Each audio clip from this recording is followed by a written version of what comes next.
for the remainder of your stay. Sounds good. And can you please verify your name and date of birth for me? Sure. It's Corrales Rodriguez, December 5th, 1999. Perfect. How would you like to be addressed? You can call me Corrales. Okay, sounds good. Do you mind if I sit and talk to you for a little bit? Sounds good. Okay. Your baby boy is beautiful, by the way. Thank you. Got a peek at him. Congratulations. Thanks. Do you have any questions for me? I don't think so. I think I'm just ready to bring baby boy home. Is there anything you think I should know before we head out today? Well, I was going to ask you, are you planning to continue breastfeeding? So I'm still not quite sure yet. It's taking some time to get used to.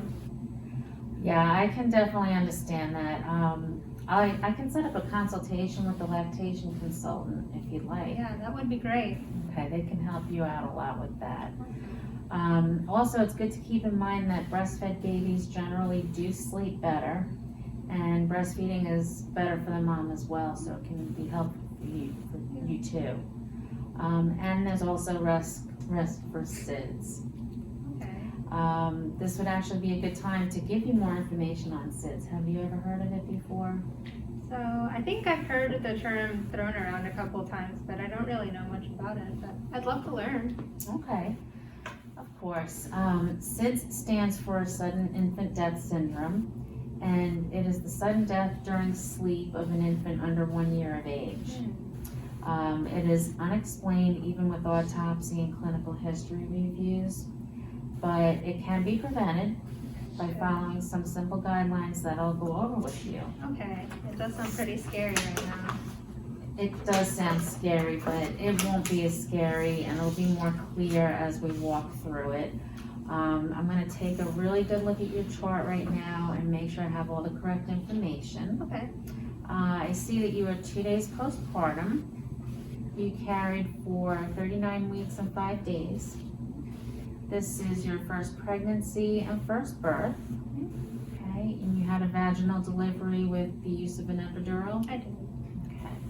You had no complications other than some mild tearing.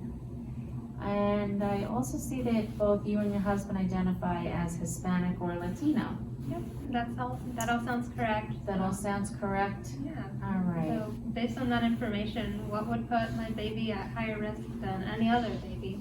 Okay, so all babies can be at risk, but a baby less than 3 months of age and male gender puts them at a little higher risk.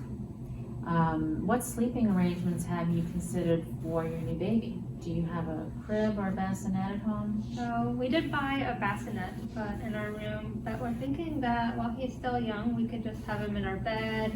We have a really nice soft mattress and lots of cozy blankets, so it might be nice to just enjoy that cuddle time. Yeah, I understand that completely, but I really would like you to use the bassinet. It should have a firm yet comfortable cushion for him, and he should definitely be alone in his sleeping space for safety. And I know the coziness of having him sleep with you guys is hard to resist, but his safety is our first priority. And there should not be any pillows or extra blankets in there with him either. Okay.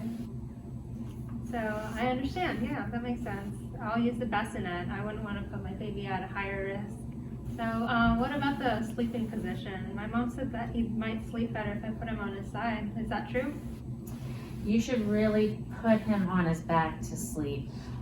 Taking these precautions can help prevent suffocation, which is often thought to be the cause for many SIDS cases. This would be a good time for me to show you our educational model. I'm going to go get it for you. Sounds good. Yeah. Okay, so here's our baby. I'll let you take him. Perfect. So how do I use it? Okay. So you're going to lay the baby down in a position on the back or the belly or the side. The back, the way you have him right there, is fine. You'll see a flap right on the top there that you can lift up. It'll provide you with feedback about how that position affects your baby.